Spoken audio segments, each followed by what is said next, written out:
Fargo, the new virtual assistant from Wells Fargo, makes banking faster and easier. Like this. Fargo, what's my checking account routing number? And this. Fargo, turn off my debit card. And this. Fargo, what did I spend on groceries last month? And that's just the beginning. Do you, Fargo? You can. In the Wells Fargo mobile app. Learn more at wellsfargo.com/getfargo. Terms and conditions apply. Your mobile carrier's availability and message and data rates may apply. Wells Fargo Bank, N.A., member FDIC. Welcome and thank you very much for joining us today on the Fasting Focused Lifestyle. Today's episode, I'm super excited. I am very, very proud and feel so lucky to connect with longtime faster and friend of mine, Miss Amber, who has been rocking on her journey and talking about right now, I can feel the goosebumps just like tingling all over me. Amber has got an incredible story, very touching, motivating, incredibly encouraging. And I'm very humbled to have been given the opportunity to connect with her through this fasting community. And today's episode is going to be primarily focused on spotlighting her journey, her story, her history, struggles, the method that she used, and any tips that can be of use for you all to implement into your life as well. So stay tuned. It's going to be a great episode. Welcome to the Fasting Focused Lifestyle Podcast, where each week I will be discussing all things fasting and how it can become the most valuable tool in your personal toolkit so that you can live a long, healthy, and meaningful life. I'm your host, Vicki Sharon, and thank you for joining me. All right, welcome. So Amber, I'm so excited for you, girl. So I'm just going to kind of hand it over to you. So the first thing I would love to talk to you about first was how you got here in the first place, what your history was, your story, as messy as it can be. We want to hear all about it as much as you feel comfortable sharing. So it's all you, girl. Thanks, Vicki. Thanks so much for having me on. Yeah, so my name is Amber Kendrick. I'm 38 years old. And, when I was growing up, I had a pretty normal weight. But I grew up in a family with a lot of disordered eating. My mother had been very overweight, and she was terrified that I would become overweight. She was picked on as a kid for being overweight. She was overweight her whole life until she got out of college. She lost all the weight, met my dad, got married, had kids, and she was just terrified that I would end up overweight like her and would be teased. And so I grew up in a house where food was always monitored. It was rationed. I was allowed to have certain things and not others. Don't have another helping of corn. Corn is what pigs eat.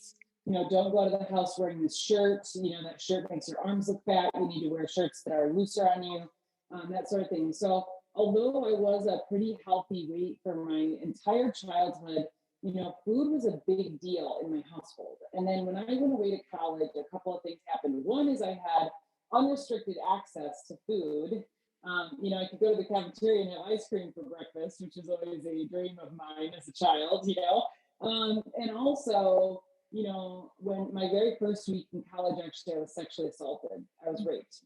And I did not process that very well. I ate my feelings and I lied about it. I didn't tell anyone for months and months. And I just really started trying to numb my emotions with drugs, alcohol, and food.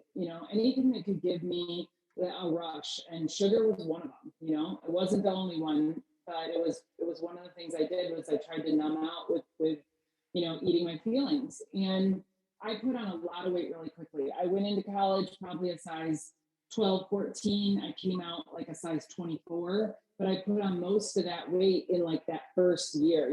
Some people gain a freshman 15. I gained like a freshman 90 or something, and I just continued to grow. And so then in my early 20s, I first lost weight using Nutrisystem. I wanted to lose weight, and so I tried Nutrisystem. I dropped like 80 some pounds on Nutrisystem immediately, but as soon as I started eating real food again, all the weight came back and more.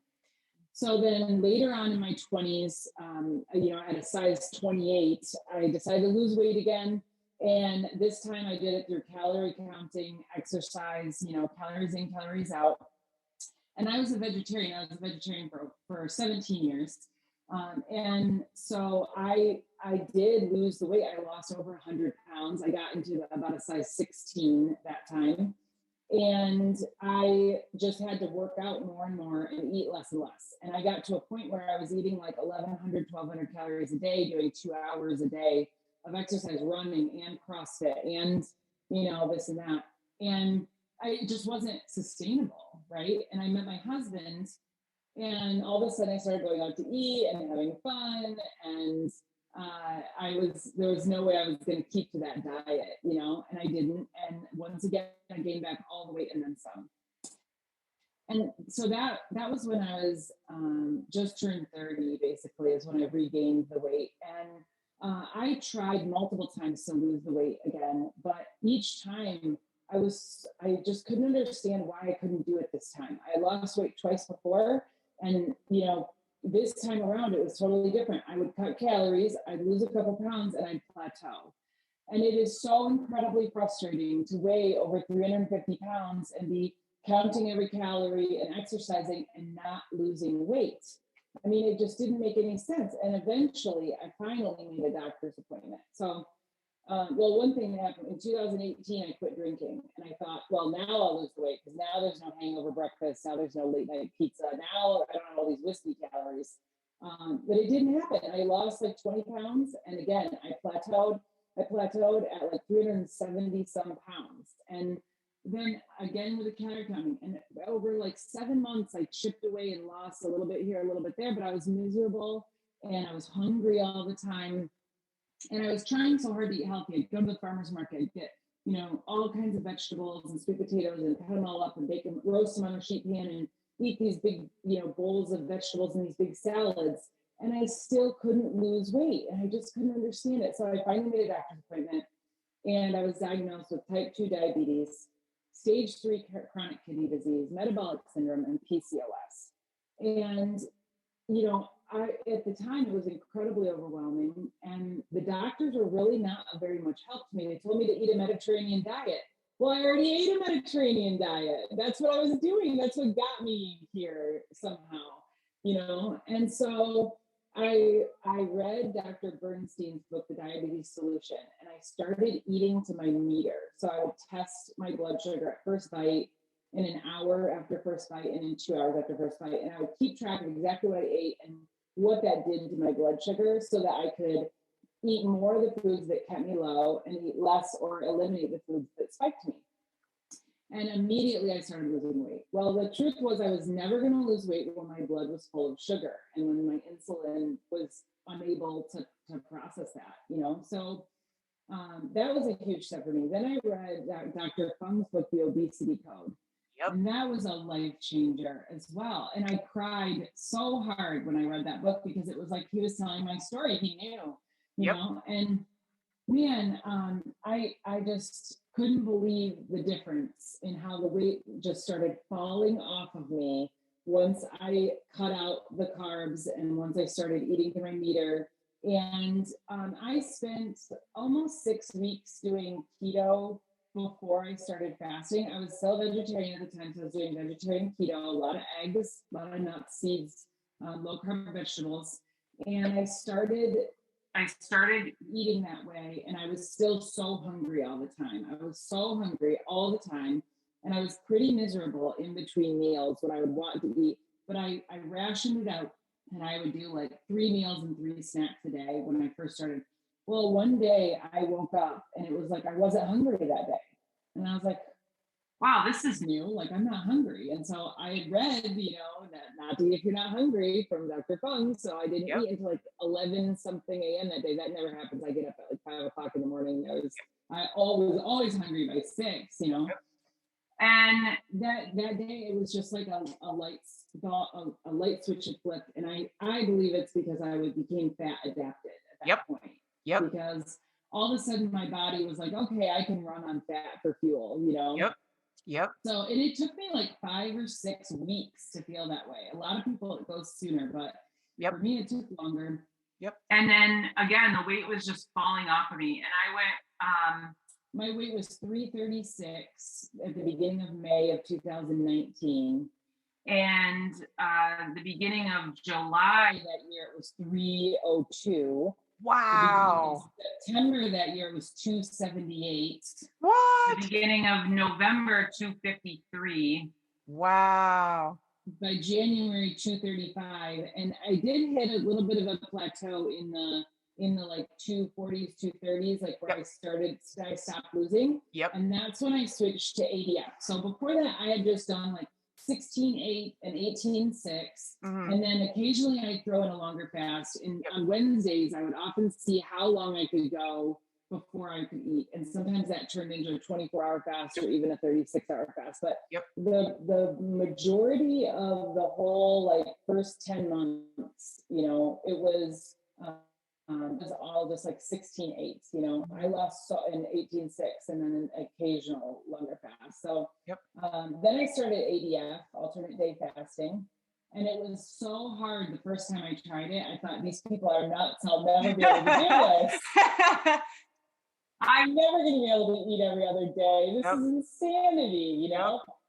But after, you know, caving and eating every day for a little while, then I tried again, and I tried again. And each time it got easier. And one of the things that helped me a lot getting into ADF was that I stopped trying to go from 0 to perfect ADF overnight. And I started doing things like, okay, 2 30-hour fasts a week on Tuesday and Thursday. And then 2 36-hour fasts on Tuesday, Thursday. Then 2 42s Tuesday, Thursday. Then 3 30s, Monday, Wednesday, Friday. Then 3 36s. Then 3 42s. And so it would take me like 6 weeks to work into an ADF schedule. And I would do ADF for about 6 weeks, and then I take a couple weeks off, because if I do alternate day fasting strictly for too long, I start to feel run down, and I start to feel resentful. I start to get like, I look at other people eating, and I'm like, I get to eat every day. Poor Amber, poor Amber, you know. And I don't want to live that way, you know. I need to feel good, and I need to not be resentful. I need to be super grateful for my health and my body and what I have, and not feel jealous, you know. So part of that for me is taking some time off. Not completely off, like I still eat in a window, you know. When I take breaks, I still will eat in an 8-hour window or a 10-hour window. If I'm on vacation, even a 12-hour window. You know, but those breaks for me are really important to like recharge my body and my mind. Absolutely. Yeah. So I used ADF to get down to about 195 pounds. And then I had another plateau. So I had actually 220, I had a plateau at 220, and then I had another plateau at 195. And I actually just broke my 195 plateau with an extended fast. And that's been a really interesting experience. I did a 28-day extended fast starting New Year's Eve that I just recently broke, and I did get down to like 177 on that fast. Now with eating again, I'm back up to like 183 right now, but I'm doing the gradual refeed, and so it may come back down. Some of that's water weight. That's incredible. So you now know like and understand where those fluctuations lie, and where like how you hold body weight, and knowing it's great to know statistically where your BMI and what your ideal, like, you know, within that normal healthy range is. And, you know, as your journey and starting weight, and obviously your height is, you're 5'11", right? Yeah. I'm not actually. So what? This is kind of a funny story. So I was 5'11" in high school. I was measured at 5'11" multiple times in high school at 5'11". And then in my like 5 years ago or so, the doctor, they measured me at 5'10", and I was like, wow, I lost an inch, right? And I don't know if I even really believed them. I thought maybe they were off, but they measured me at 5'10", and they assured me I was 5'10", so I thought I lost an inch. Well, I recently got a DEXA scan. And they measured me at 5'9". And I've lost another half an inch. And they showed me like it's accurate. I'm so I used to be 5'11", but I'm shrinking.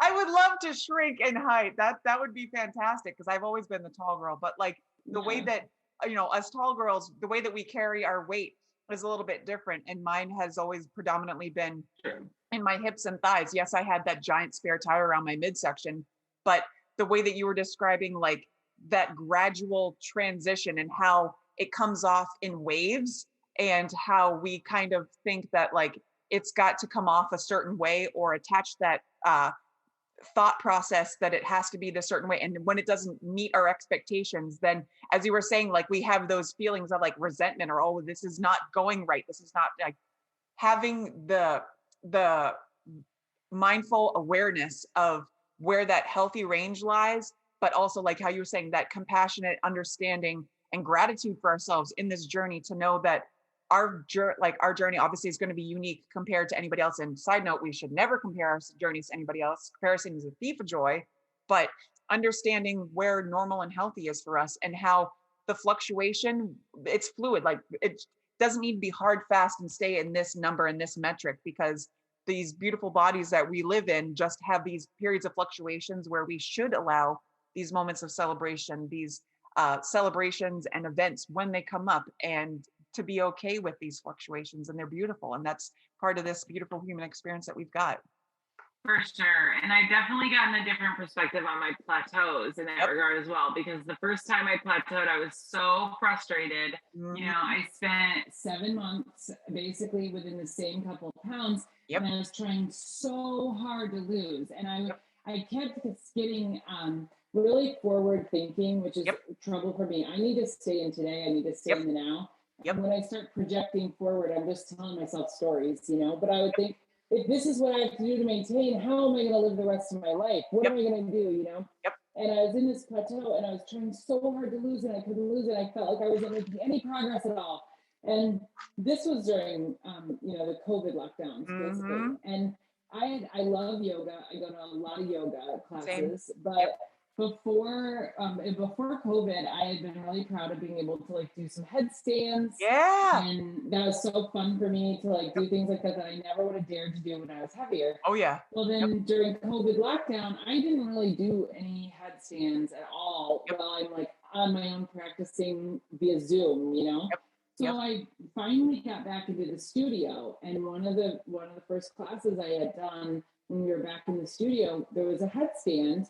And I was in the headstand and I started crying because I was looking at my legs, and I had not seen my legs at that angle in months. And although my weight was exactly the same or a couple pounds heavier, my legs looked like someone else's legs. Like the cellulite and the lumps and wrinkles and bumps on my legs, my body had not been shedding fat, which is what I wanted it to do. But my body had been tightening up the skin of my legs, and it had been doing all this good healing work. And I just didn't know it. I wasn't looking at that, you know? And I could not believe how different my legs looked. It was so cool. So this last plateau I've had was 10 months, and I'm not going to say it wasn't frustrating at times, right? But I've had a lot better perspective on it, because I know that my body is doing good work. As I'm fasting, if it's not shedding fat, it's doing something else that's good. So, and you know, I just did that extended fast, you know, 28-day fast. I lost a lot of belly fat, which I really wanted. But what's funny is that if you look at the two pictures, my before and after picture of my belly looks worse from the front now than it did 30 days ago, because it does have some loose skin, because I just lost you know, maybe 12 pounds of belly fat in 28 days. And so now my body's gonna need to maintain and fast and use the power of autophagy in order to tighten all that up again, you know?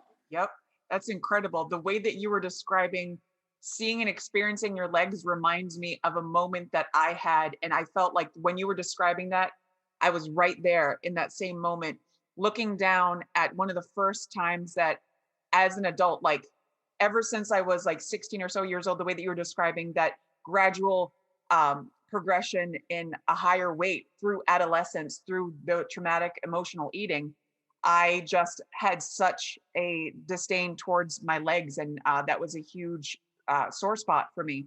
And I hid my legs. I never, as an adult, never wore shorts, only up until recently.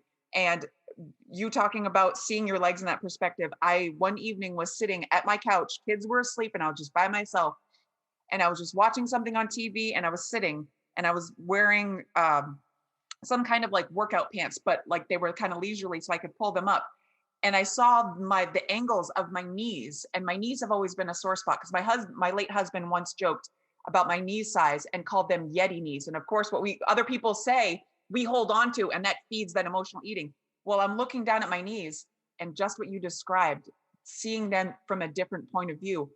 Oh, I'm getting goosebumps again. Like, I remember the video that I took, and I'm sobbing in the video and saying, like, I never thought that my legs could look like this. And just to know that this was like a dormant possibility within my own body that I was able to uncover with implementing this lifestyle. And it's so freaking beautiful. Like, this process is so beautiful once we allow this to happen. The magnificent changes that our body can uncover when we just get out of our own way and just practice what fasting is essentially, that letting your body use the fuel that's already here. And just, it's so beautiful. It's so beautiful. So I love the way that you were describing that, because I feel like connecting with you in that sense and just reliving that whole experience is something that I think everybody needs to be able to realize that they can uncover within themselves. That if there's a sore spot wherever on your body, that you can, like,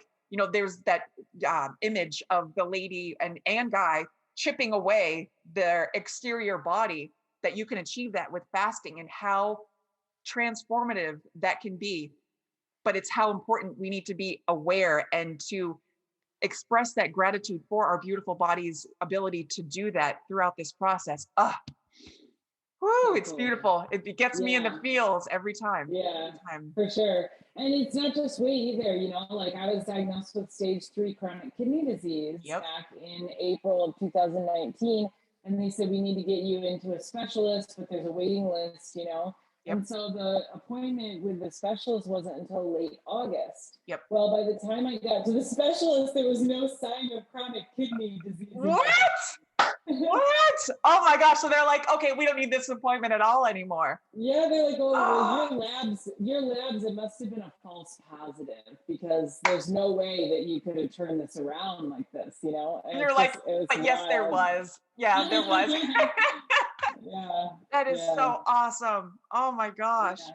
That's so awesome. So what would you say would be some great tips for folks that may be where you were when you started, that you would love to instill onto others? Yeah, so my first tip would just be that you don't have to do it all at once, and that it can be very intimidating, when you read and you hear about people, fasting for days on end or doing alternate day fasting. And I was in such a rush. I wanted so badly for this to work, and I wanted to do it perfectly. And there is no way to do this perfectly. You can't do it perfectly. So you just have to do it the way that you can do it. And one thing I did was I started out 16-8, but I allowed myself to have 3 snacks a week at night. And I could pick, and I didn't count them against my fasting. And I would try to save those snacks for the weekend, because I tend to go to bed very early during the week because I have to work during the week. And then I stay up later and have more fun, on weekend nights. So Friday, Saturday, Sunday night was when I would try to save my snacks for. But in the beginning, it usually didn't work. Usually by Wednesday night, I'd be having a snack at night.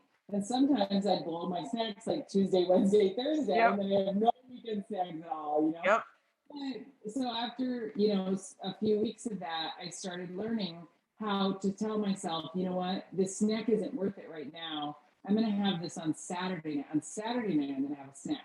And so I started delaying those snacks, and that really helped me build up willpower. And then once it got easy to save all 3 snacks for like Thursday, Friday, Saturday, or Friday, Saturday, Sunday, and then I went down to 2 snacks.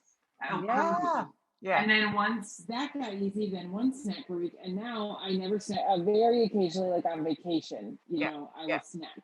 But it didn't happen overnight. It took me months, Another thing I did gradually was, I was a huge soda drinker, and I didn't want to drink soda anymore, but I couldn't stand the taste of like LaCroix or sparkling water. And so I got that Mio stuff, and there's all kinds of different ones, flavorings, And I would put enough flavoring in it to make it like palatable for me to drink sparkling water. And I drink that even during my fasting times, and that's a big no-no. And now I don't do it because I like to clean fast. Yeah, just there's a lot of like the fasting police, but honestly, you got to do what's right for you. Yeah, and for me, I really enjoyed. I had always drank soda, diet soda, and I didn't want to do that anymore. And so for me, it was better to drink sparkling water with some artificial flavoring in it than to fail, And so that's what I did. And I just used less and less and less of that flavoring stuff until I never use it. And now I actually drink plain like Italian sparkling mineral water with no flavorings at all. When I go on vacation, I'll buy a case of bubbly or LaCroix or whatever, and I consider that like a special treat. And my husband, he's like, no one else thinks that LaCroix is a special treat, Amber, but it is for me because I usually just drink plain, water or plain sparkling mineral water, Coffee too. It took me a long time to give up coffee, but I gave up coffee mostly for my sleep purposes. But you don't have to tackle it all at once. You don't have to do it. You don't have to go from 0 to 60. You can ramp up to things. You can go slow. You can pick certain days of the week to fast and certain days with longer windows and shorter windows. That's a big tip for me is just that don't try to do it perfect, and don't feel like you failed if you can't, just adjust.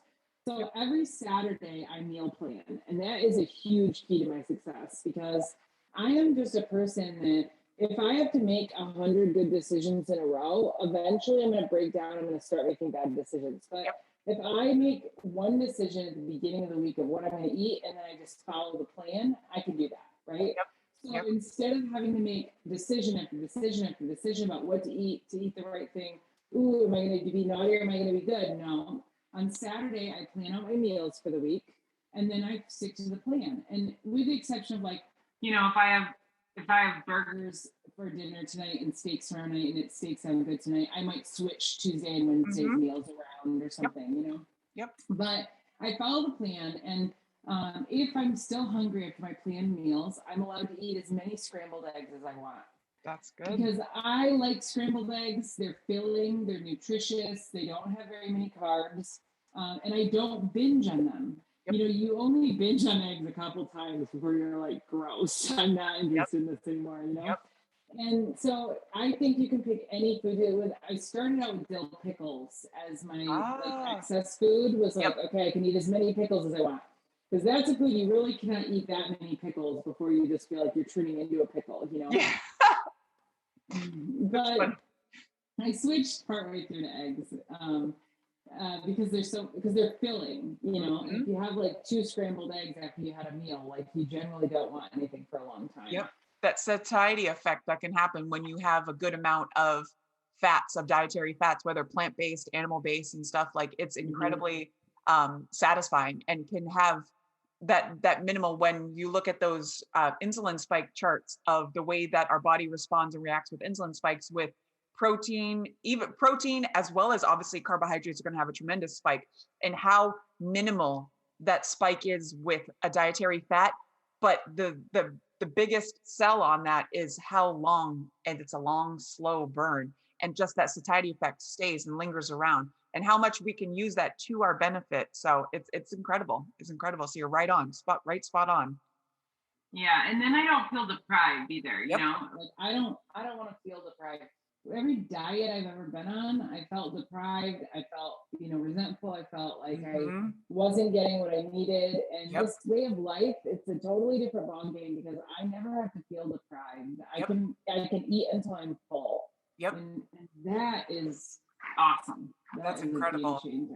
That's incredible.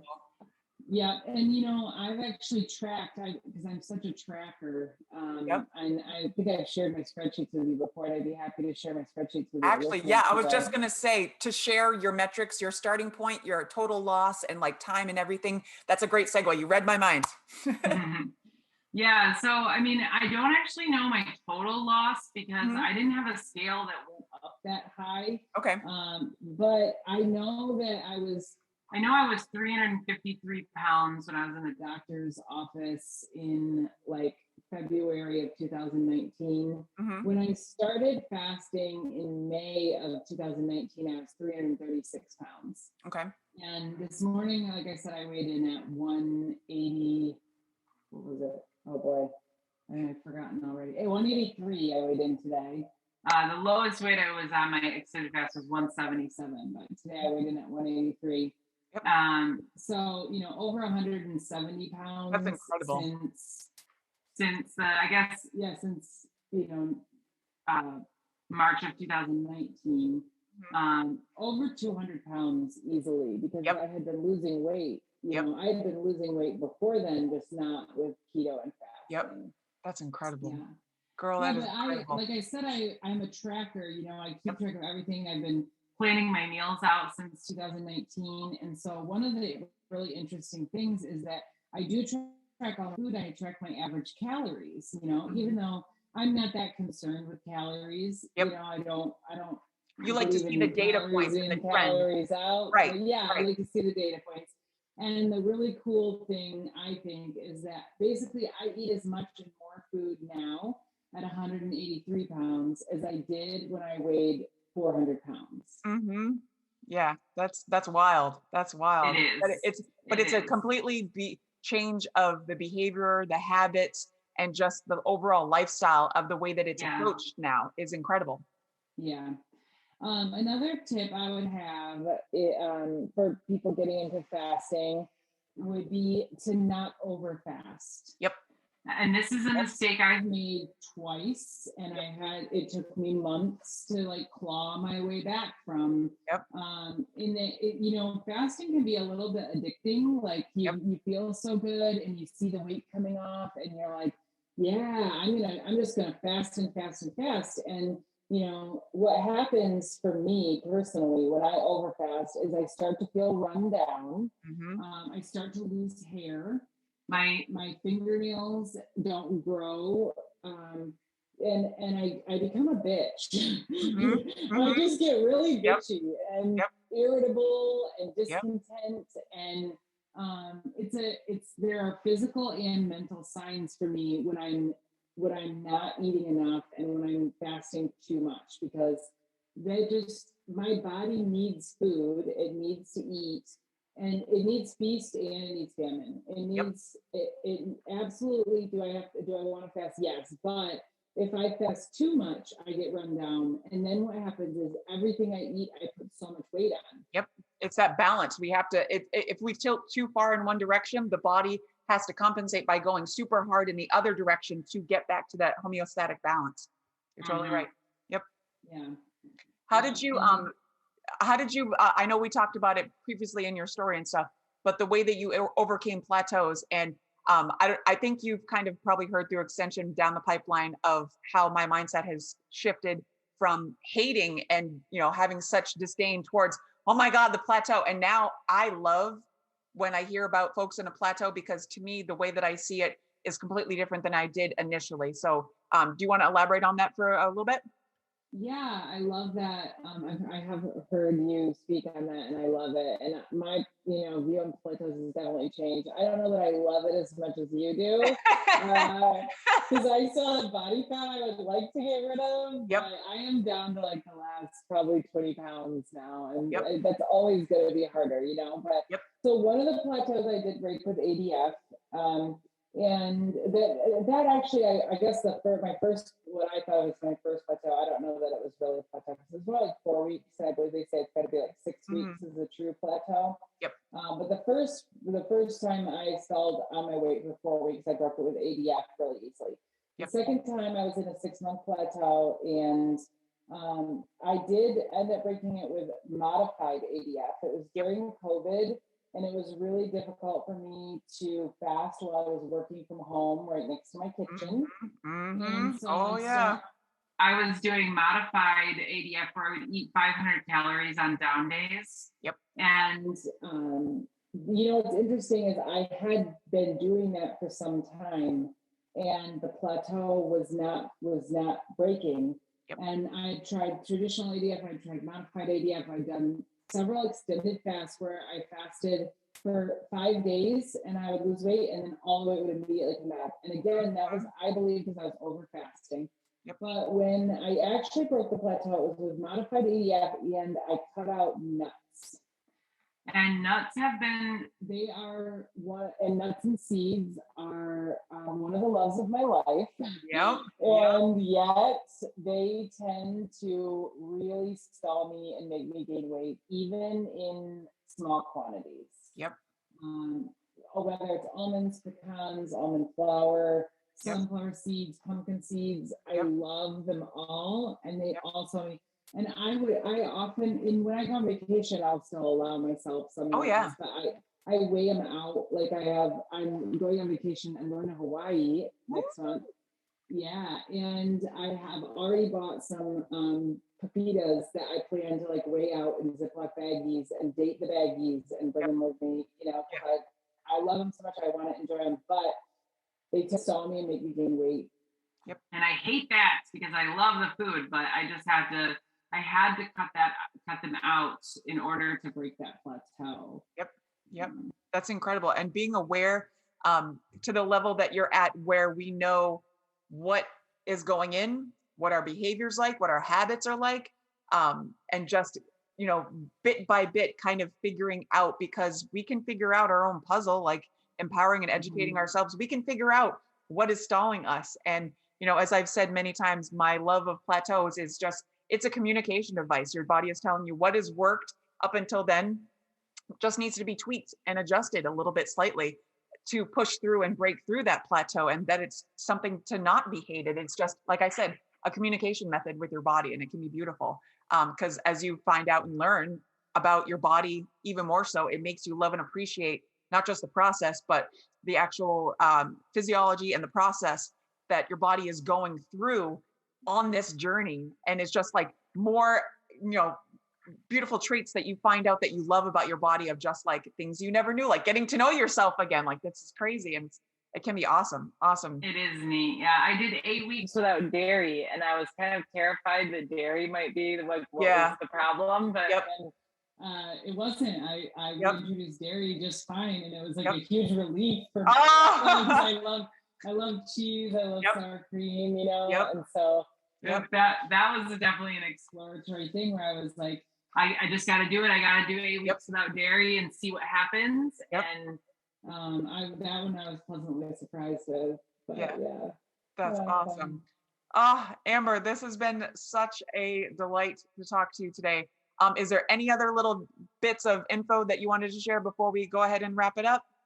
I think the only other thing I'd say is meditation. I'm huge into meditation. I meditate every single day. Good. If you're intimidated by it, download an app like Insight Timer or one of the. There's a ton of free apps that'll guide you through some meditation, and that has been an absolute game changer. I will agree with that. Yep, I'm the same way. That has been a huge. You got to check in. It's more than just the external factors of what's coming in, what you're hearing and experiencing around you, but you've got to kind of check and realign with what's going on inside, because there's so much healing with this fasting journey going on inside, but that's just physiologically speaking. So emotionally, behaviorally, getting that sense of awareness back to focusing on the breath. And they call it meditation practice for that very reason. And to not expect that, again, with like as we start fasting, it doesn't have to be perfect and all or nothing right from the get-go. Have that compassionate growth mindset, open-minded, loving, compassionate relationship with yourself right from the start, so that you can learn and explore, as you know, with the plateaus, learning about ourselves as we go. Ooh, I'm getting goosebumps. Learning about ourselves as we go further along in this journey, because this is your life. You've got to make it worth it with the time that we have here on this earth. Like, it's nobody's responsibility, and nobody's going to care as much about your health and longevity of life as you are. So taking that as seriously as you can is super important in this whole process. So and our mental health affects our physical health so much. Absolutely. Take care of our mental health, we can better take care of our physical health. Yeah. Absolutely. Amber, I'm giving you a big virtual over Zoom hug right now. This has been so awesome, girl. I appreciate you so much. I hope everybody listening has got as much of their internal cup filled up as I did with connecting and talking with you today. So proud of you and so excited for you and everything. If you have any future questions or things that you'd like to talk about with future podcast guests that will be coming down the pipeline, send me a message. I'm all over Facebook, as well as on my website, thefastingfocuslifestyle.com, where I offer supportive consulting, coaching for folks that need support along the way. I'm here for you. I've walked the walk. I love talking the talk, and I'm incredibly passionate about all this whole journey and everything that comes with it. It's a beautiful, beautiful journey, and I want that for everybody. So thank you guys again so much. I hope you have a great rest of your day, and I look forward to seeing you on the next episode. So thank you again, Amber, so much. Thank you. And yeah, take care, guys. Bye. The Fasting Focus Lifestyle, copyright 2021 by Vicki Sharon. The information given within this podcast is not intended or implied to be a substitute for professional medical advice, diagnosis, or treatment. Please consult your doctor before starting any weight loss method. Thank you. Fargo, the new virtual assistant from Wells Fargo, makes banking faster and easier. Like this. Fargo, what's my checking account routing number? And this. Fargo, turn off my debit card. And this. Fargo, what did I spend on groceries last month? And that's just the beginning. Do you, Fargo? You can in the Wells Fargo mobile app. Learn more at wellsfargo.com/getfargo. Terms and conditions apply. Your mobile carrier's availability and message and data rates may apply. Wells Fargo Bank, N.A., member FDIC.